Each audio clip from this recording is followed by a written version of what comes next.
అనుకోకుండా జరిగేవే అద్భుతాలు అంటారు కదా. నమస్తే, welcome to Shirisha Vivekananda Reddy channel.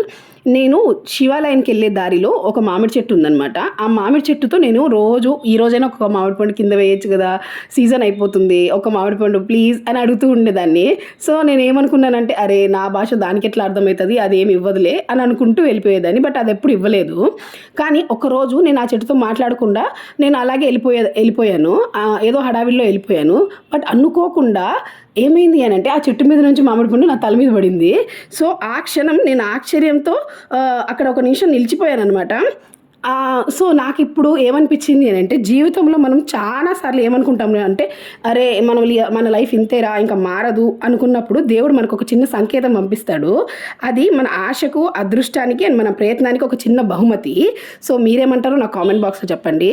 So నేనేం చేశానంటే, ఆ పండు గుర్తుండాలని చెప్పేసి ఇలా నాటాను. చూడండి, ఆ చెట్టు కూడా వచ్చింది.